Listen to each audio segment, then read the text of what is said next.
नमस्कार दोस्तों, स्वागत है आपका हमारे online channel mind map classes में। यूपीएसआई, यूपीपीसीएस, अपर सबऑर्डिनेट, यूपीपीसीएस, आरओ, एआरओ की आने वाली परीक्षाओं के मद्देनज़र हम लेके आए हैं आपके लिए पॉलिटी जिसको शुरू से स्टार्ट किया जा रहा है, क्योंकि पॉलिटी का वेटेज काफ़ी हद तक अधिक है यूपीएसआई में और यूपीपीसीएस में। तो इसी को देखते हुए हम पॉलिटी लेके आए हैं। पॉलिटी की शुरुआत करते हैं हम संविधान के विकास से, संविधान के इतिहास से, कि भारत का संविधान का इतिहास कैसे है और भारत के संविधान का विकास कैसे हुआ। तो भारत के संविधान का विकास जानने के लिए या इतिहास जानने के लिए हम इतिहास की बात करें तो ईस्ट इंडिया कंपनी के आगमन से भारत के संविधान के इतिहास को देखा जा सकता है। ईस्ट इंडिया कंपनी जो कि भारत में व्यापार करने के उद्देश्य से आई थी और व्यापार के बाद उसने राजनीतिक सत्ता भी हासिल कर ली। अगर हम शुरुआती दौर में बात करें तो ईस्ट इंडिया कंपनी की शुरुआत 1600 ईस्वी में हुई थी। वहीं यूरोप में मशीनीकरण का दौर शुरू हुआ। यूरोप में मशीनीकरण के दौर के साथ ही शुरू हुआ कच्चे माल का आयात। कच्चे माल की खोज में यूरोप के कई देश अन्य देशों की ओर भागे, जिसमें एक भारत में भी कई देश पुर्तगाली, डच और ब्रिटेन आदि, फ्रांस आदि देश आए। लेकिन ईस्ट इंडिया कंपनी एक व्यापार के उद्देश्य से आने वाली कंपनी जो कि सभी देशों के कंपनियों को हराकर और भारत में सत्ता स्थापित कर ली। तो उसी उपलक्ष्य में कि भारत के संविधान का इतिहास क्या रहा हम बात करेंगे। तो सबसे पहले बात करें 1600 के चार्टर अधिनियम की। सन 1600 में ईस्ट इंडिया कंपनी ने एक चार्टर अधिनियम महारानी एलिजाबेथ से पास करवाया, जिसमें उन्होंने 15 वर्षों के लिए भारत तथा पूर्वी देशों के साथ व्यापार करने की मांग करी। इसी के साथ ही महारानी एलिजाबेथ ने उन्हें अनुमति प्रदान करी और कंपनी की देखरेख के लिए उन्होंने एक 25 सदस्यीय बोर्ड ऑफ डायरेक्टर या निदेशक बोर्ड का गठन किया, जिसमें 25 सदस्य थे जो कि ईस्ट इंडिया कंपनी के कार्यों की देखरेख करते थे।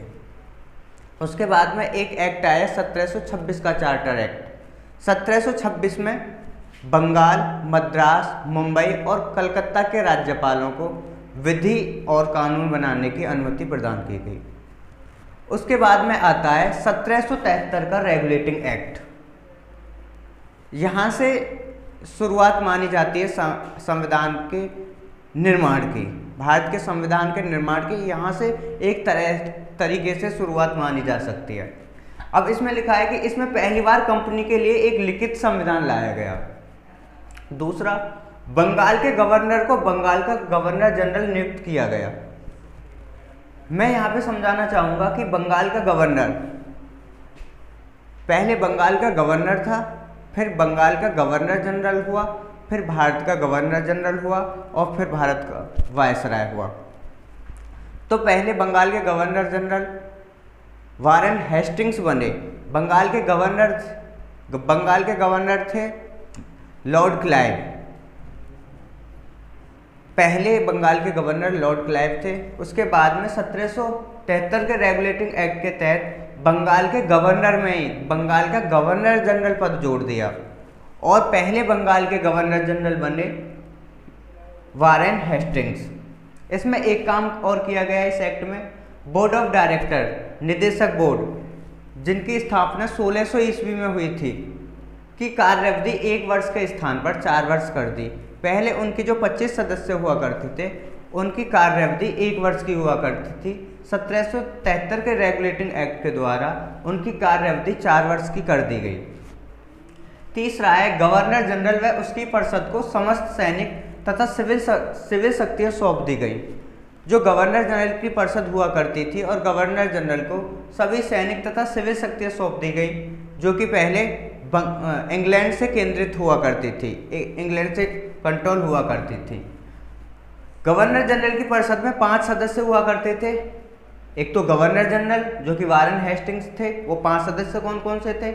Warren Hastings, governor general, Philip Francis, Clavering, Monson और वर्नेल, ये गवर्नर जनरल की परिषद के सदस्य थे। इसी एक्ट के द्वारा 1774 में कलकत्ता सर्वोच्च न्यायालय की स्थापना की गई, जिसके मुख्य न्यायाधीश सर एलिजा इम्पे और 3 अन्य न्यायाधीश चैम्बर, लिमेस्टर व हाइड थे। इसी में आगे चलकर कंपनी के कर्मचारियों को निजी व्यापार एवं रिश्वत लेने पर प्रतिबंधित कर दिया गया।